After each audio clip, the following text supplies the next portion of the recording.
Tim joins us here from ESPN Radio Syracuse, and Tim, kind of what's the talk, with the callers and with the texters for your radio shows? What's the mood for the Syracuse fan base heading into the season opener with Tennessee and Atlanta? Yeah, I think the hype is at an all-time high, Eric. Great to be on with you. I think obviously from a Syracuse perspective, this is not your typical opener. This might be more normal for Tennessee and big-time college football, but this is the type of stuff that Fran Brown is trying to bring to this program that was kind of dormant for several years. And of course, they're coming off their best season in a long time and a 10-win season that had all kinds of buzz. So despite Syracuse losing a ton from that roster, and there's a decent amount of mystery, like there probably is with the Tennessee offense as well, I guess, for your fan base, I think everyone's still jacked up because to this point, Fran Brown, what he has said has come true. And that doesn't usually happen with first-year head coaches. So it's hard to doubt the guy. He obviously makes you want to run through a brick wall for the fan base, and the culture that he has built in short order here has really gotten everyone fired up. So naturally, I think the Syracuse fan base is a little more confident than maybe even they should be, knowing that this is an SEC team on the other side that has a great defense. But it will be fascinating to see how Syracuse stacks up after such a great season last year. Go into detail if you don't mind about the confidence from the fan base. I mean, what are they saying, or I guess what's the general thought? Do they think it's going to be a blowout? Do they think they're going to win a close one? What's the synopsis there? Well, I will say I put out a poll yesterday on our account Q Sports Talk and just sort of threw it out there. What's your gut feel right now? I think we were 4 days out at that point from the game. And I put, Syracuse to win by 10 or more, Tennessee to win by 10 or more, Syracuse to win close, Tennessee to win close. And I think about 50% said Syracuse will win the game close. Now, I know a lot of your fan base is going to scoff at that. And we should note that it's on qsportstalk.com. So a lot of people are going to just vote what their heart is on that, of course. But, I think the fan base is confident to an extent. I think they understand that this schedule and this undertaking this season is daunting for Syracuse. I think in general, if they were to make a bowl game and go 6-6, that would still keep the momentum for Fran Brown, which I know to a Tennessee fan, they might look at the Syracuse schedule and think this is just another season. This is light work, actually, compared to how tough the SEC is. And it's been funny for me to hear some of the comments this week that the Tennessee fan base feels like they got a pretty good draw with the SEC schedule, which I think is true. It's just when I go look at it from a Syracuse perspective, I'm like, Florida, Georgia, Alabama. If that's a good draw, then, it's a whole different world where we're coming from, obviously. So from an ACC perspective, the schedule is very tough for Syracuse. And I think that has tempered expectations on what the win-loss record will be. But there's also been nothing to this point, like I said, that Fran Brown has done that has given the fan base reason to not trust him.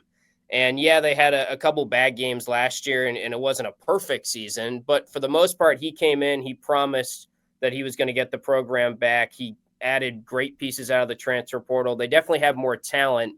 I think the question mark with this year's roster is there enough experience to actually be competitive week one against a Tennessee team that obviously brings back a lot on defense. So I could just be seeing the section of the fan base that is, the people that are really excited. But I do think Fran Brown has built a lot of optimism, and you can't really blame a fan right now if they're excited. Everyone should be excited when it's going into week one. There's nothing to prove you from all your grand theories that it's going to be a great season. Yeah, I mean, a fan base that's not used to winning a whole lot, getting a 10-win season last year, first-year head coach. I mean, I'm a Fran Brown fan. I think he's a heck of a coach. I think he's going to have his work cut out for him, at least early on this season, in terms of just trying to figure out offensively. Same with Tennessee. Offenses kind of mirror one another in terms of the production that left. But tell me, I mean, Steve Angeli, I mean, there's only so much you can say, right? I mean, we know his story. We know he came in after spring. We know he won the job. Not a lot of tape out there. Just kind of is what it is. What's the supporting cast for Steve Angeli? I know that Daryl Gill Jr. is coming back. He was like a fourth, fifth option last year, but had a phenomenal year, right? Yeah. He's back. I know you're hoping for big things out of Jonte Cook. Not a whole lot of production at running back. 4 to 5 transfers starting on the offensive line. You lost, again, your best receiver in spring. You lost an NFL tight end. I mean, again, what is the supporting cast offensively looking like right now to help Angeli in this one? Yeah, I'm glad you brought that up because I want to make it clear. I'm objective about this matchup, and I think Syracuse, it's going to be a tall order for them to be competitive against Tennessee. But I will say, I do think the one thing that maybe the average college football fan from a national perspective is missing about Syracuse is I do think their skill positions are still pretty talented this year. Now, if you look at it on the surface, they did lose a ton. LaQuinn Allen's on the Jaguars now. He was a great running back. Rondé Gadsden was an all ACC first team tight end last year. They lost a lot of their top pass catchers. You mentioned Trevor Pena went to Penn State. But even that, for example, Trevor Pena leaves, and in the spring they added Jonte Cook, who is a name that college football fans have known because he was a 5-star recruit, started at Texas, then went to Washington for a semester this year, really not even a semester, and it has not worked out for him because of off-the-field issues. And Fran Brown knows that, but he has brought him in.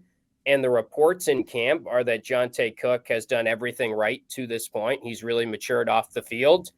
And I think, honestly, my take on it is Jonte Cook might be even better than Trevor Pena was in that slot receiver position last year. So given him, you mentioned Darryl Gill.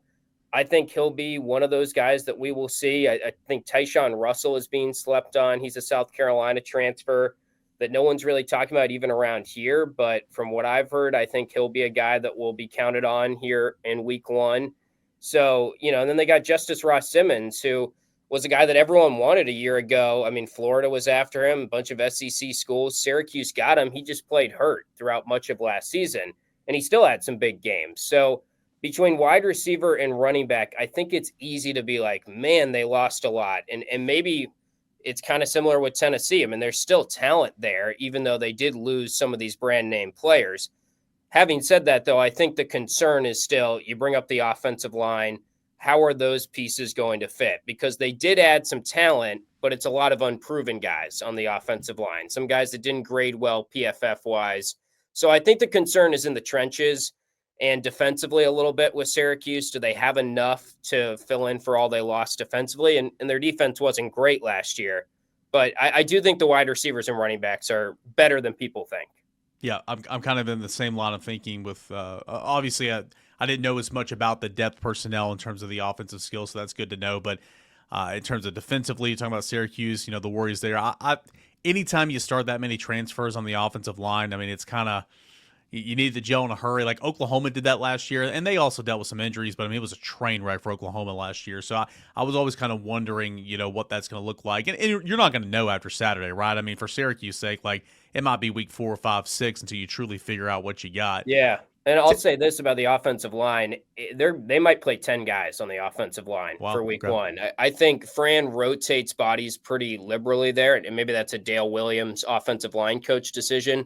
Whoever it is, that's their idea, and they did that a lot last year.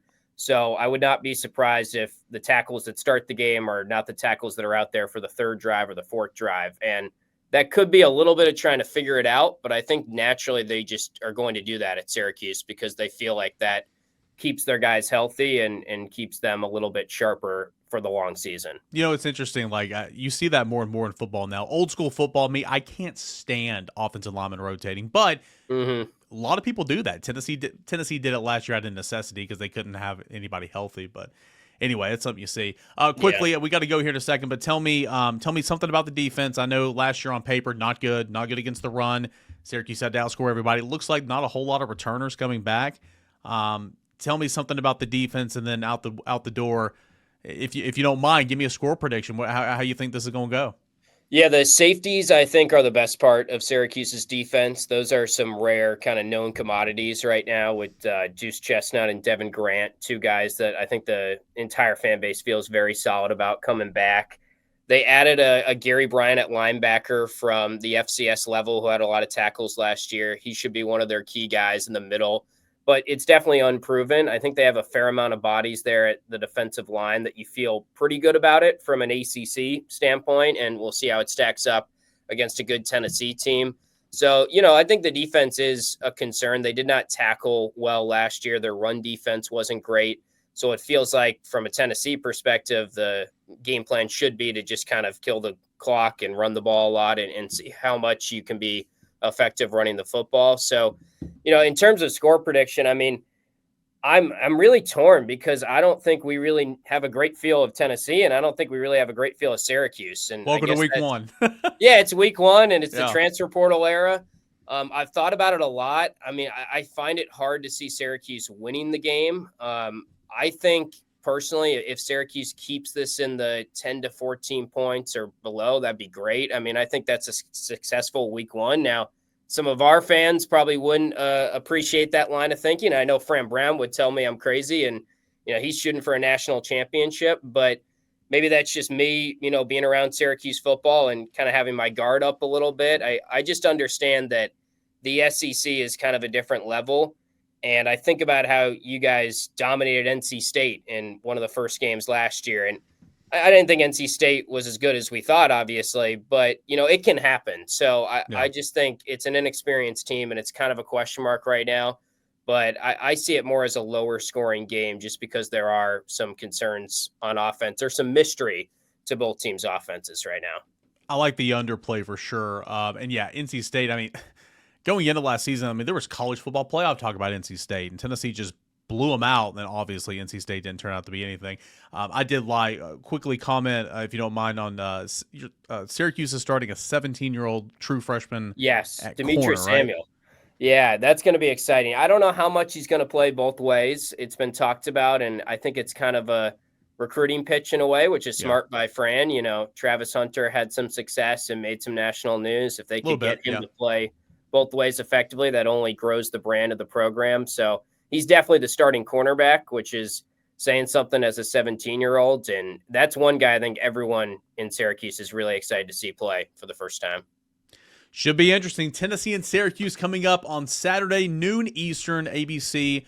Of course, we'll have a reaction for it right here Monday morning and post-game as well, right here on Locked On Vols. Hey, Tim, appreciate it, man. Thanks so much for joining us and giving us the inside scoop on the Orange. Yeah, thanks a lot, man.